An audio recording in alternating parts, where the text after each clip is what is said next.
Salam safety, hari ini kami akan menginformasikan terkait dengan keselamatan dan kesehatan kerja. Selamat menyaksikan. Safety. Dimulai dari kita. Zero accident. Pasti bisa.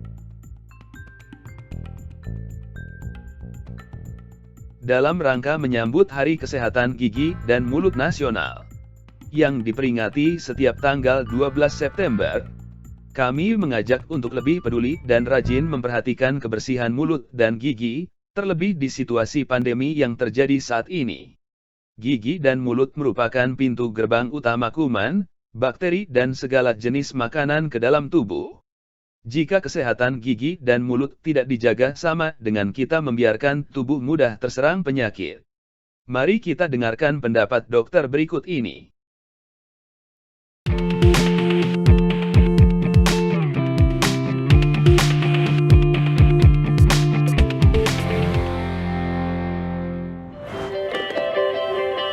Halo Sobat Lifestyle One, kembali lagi di sesi Tanya Dokter bersama saya Dr. Gigi Adria Permana Putra, spesialis bedah mulut dari Omni Hospital Pekayun.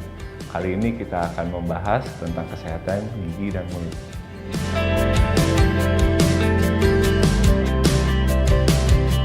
Secara umum, fungsi gigi dan mulut itu dibagi menjadi tiga. Yang pertama itu dari fungsional, kemudian estetik, yang terakhir adalah fonetik. Jadi gigi dan mulut itu penting sebagai pengunyahan untuk fungsi fungsionalnya, kemudian estetikanya itu sebagai kecantikan, dan yang terakhir sebagai fonetik membantu kita untuk mengucapkan kata-kata.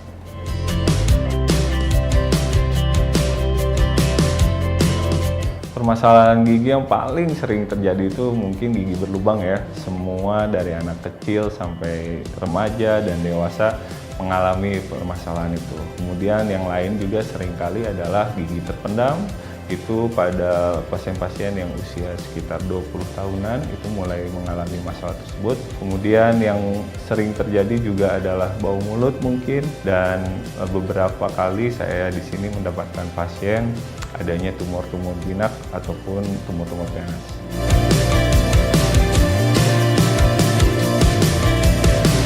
Gigi berlubang itu banyak faktor penyebabnya. Yang pertama itu harus ada bakteri di dalam mulut, dan itu pasti di setiap orang ada bakteri. Kemudian adanya sisa-sisa makanan, dan yang terakhir adalah waktu yang menyebabkan sisa makanan tersebut membuat lubang pada gigi. Jadi ketiga faktor tersebut berperan penting dalam menyebabkan terjadinya gigi berlubang.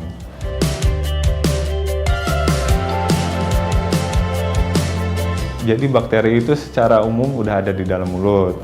Dia berfungsi sebagai flora normal. Namun pada saat kita tidak sikat gigi, kemudian banyak sisa-sisa makanan di dalam mulut, dia akan menyebabkan si bakteri-bakteri tersebut beraktivitas lebih tinggi, sehingga menyebabkan asam dan menyebabkan lubang pada mulut.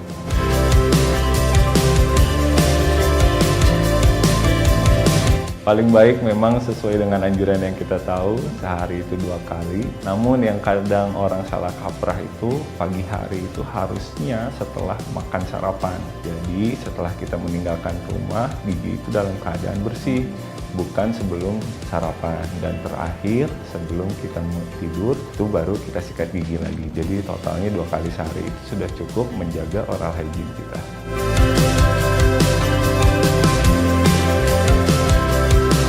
Nah, gigi terpendam ini sebenarnya boleh dibilang adalah penyakit manusia modern ya. Jadi gigi terpendam ini diteliti merupakan suatu masalah yang baru timbul di dekade-dekade terakhir. Orang-orang yang zaman mungkin sekitar 50 tahun ke belakang jarang mempunyai masalah gigi terpendam. Namun semakin kita modern, makanan semakin lunak, perkembangan rahang kita semakin terbatas, sedangkan gigi kita tetap jumlahnya ada 8 di setiap regio. Nah, saat itulah gigi tersebut tidak mempunyai ruangan untuk tumbuh, sehingga terjadi gigi yang terpendam.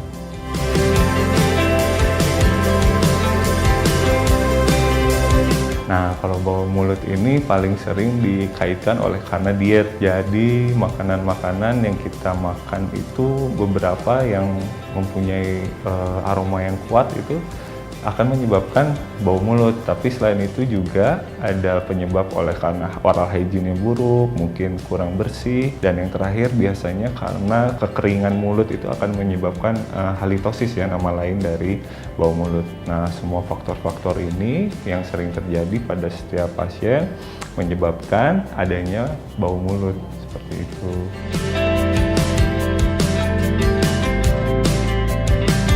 Tumor juga merupakan suatu yang multifaktorial ya. Jadi bisa disebabkan oleh dari gigi berlubang, tapi seringkali akibat gigi berlubang dia menjadi infeksi, kemudian infeksinya kronis, dia akan men-trigger atau memicu terjadinya pertumbuhan suatu tumor. Tapi selain itu juga dengan suatu trauma atau gesekan akibat gigi yang berlubang menjadi tajam, gesekan yang kronis, terus berulang tidak dirawat, itu juga dapat menyebabkan adanya tumor. Jadi dia juga termasuk multifaktorial dan makanan juga berpengaruh ya untuk tumor.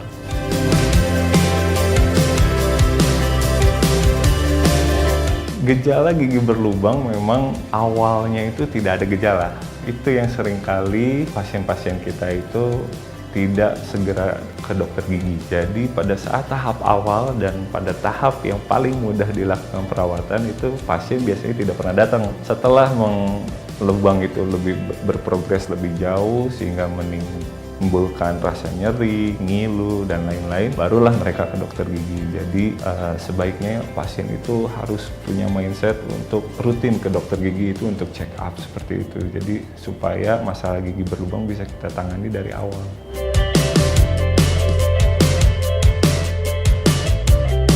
Nah, kalau tumor beda lagi. Biasanya ada beberapa tumor yang sudah terasa. Biasanya paling mudah itu adalah benjolan. Benjolan itu bisa timbul di bibir, bisa timbul di lidah, ataupun gusi.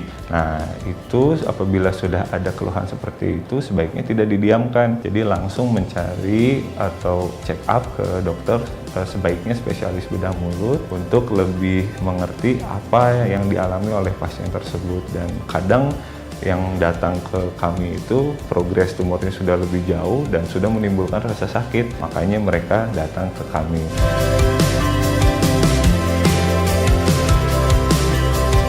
Nah, penyakit mulut, sariawan kayak gitu merupakan suatu hal yang paling common ya, paling sering orang menderita lah gitu. Tapi memang kalau sariawan itu sebenarnya adalah salah satu siklus hormonal juga. Jadi kadang-kadang dia akan sembuh dengan sendirinya tanpa perawatan gitu. Yang lebih kita harus khawatirkan adalah biasanya jamur atau invasi bakteri yang lain, itu yang lebih harus kita perhatikan. Jadi memang check up itu harus selalu dilakukan ke dokter gigi, baik ada keluhan maupun tidak ada keluhan seperti itu.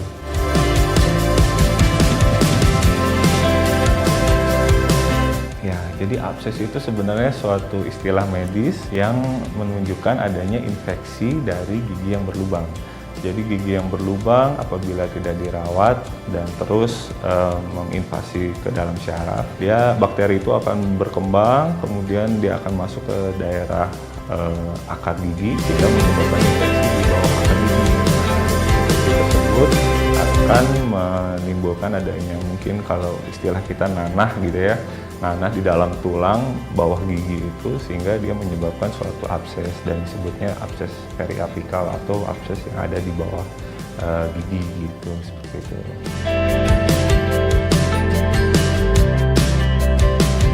Paling mudah itu adalah kita harus menjaga oral hygiene, kita harus menjaga kebersihan mulut kita.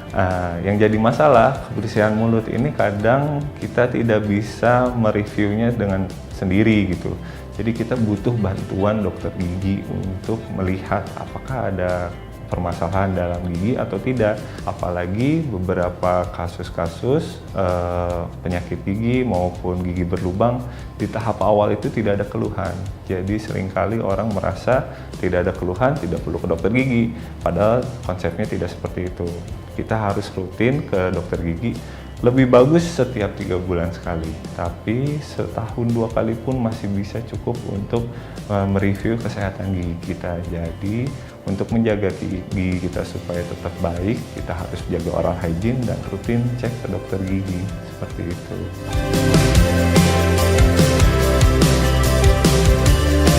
Pengaruh makanan ada banget ya. Jadi kan tadi diet-diet yang kita makan itu, makanan itu juga berpengaruh terhadap kesehatan rongga mulut kita. Dan yang paling penting itu biasanya makanan-makanan yang ekstrim ya, yang makanan mungkin mempunyai tingkat asam yang tinggi atau terlalu panas atau terlalu dingin, itu akan menyebabkan perubahan di lingkungan rongga mulut kita, sehingga kita sebaiknya mengurangi atau menghindarilah makanan-makanan yang mungkin bisa menyebabkan permasalahan di rongga mulut kita, seperti itu.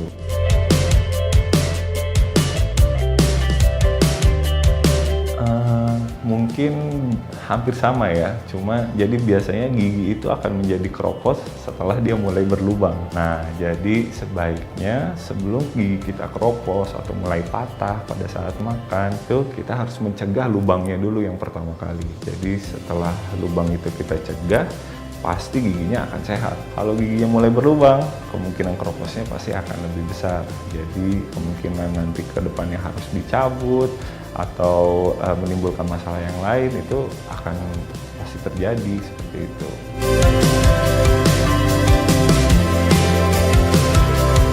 Nah, sebenarnya secara teori merembet itu dia bukan langsung menginfeksi ya.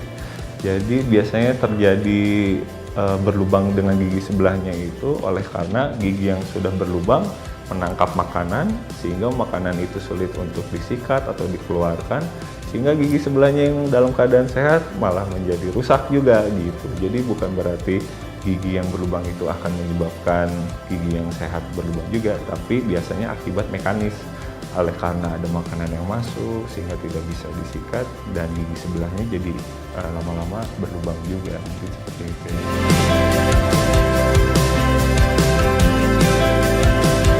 Oh sangat, itu yang kadang kita juga konsepnya salah. Kadang kita berpikir anak kecil giginya rusak, nanti juga akan diganti dengan gigi dewasa. Padahal gigi susu itu berperan penting terhadap pertumbuhan rahangnya. Apabila anak itu kehilangan gigi susu sebelum waktunya, pertumbuhan rahangnya jadi akan terhambat. Gitu. Jadi nanti ke depannya saat gigi dewasa akan keluar, posisinya akan jelek atau posisinya akan berjejal.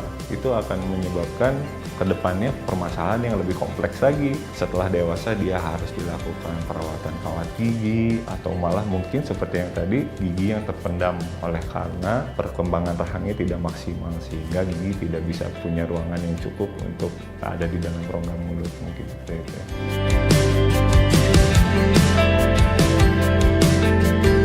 Nah, gigi yang sehat itu kita harus aware ya, kita harus aware terhadap kesehatan gigi kita sendiri.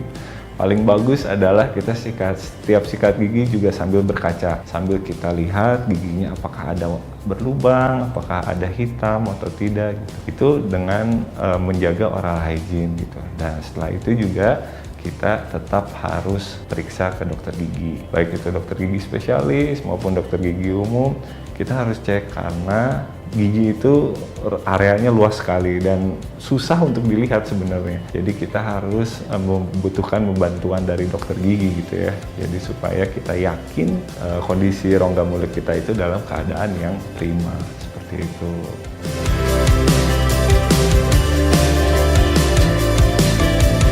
Nah, bau mulut ini kita harus identifikasi dulu permasalahannya dari mana.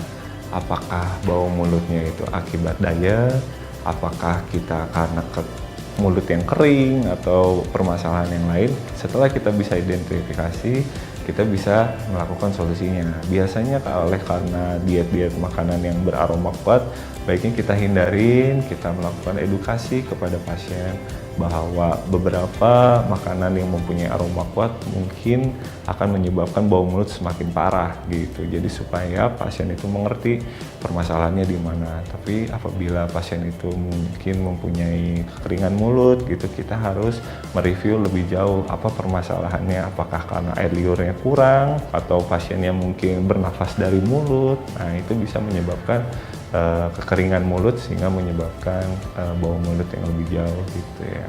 Sekian sesi Tanya Dokter kali ini. Jika ada pertanyaan lebih lanjut, boleh isi di kolom komentar. Saya Dr. Gigi Adria Permanan Putra, spesialis bedah mulut dari Omni Hospital Pekayon. We care with passion.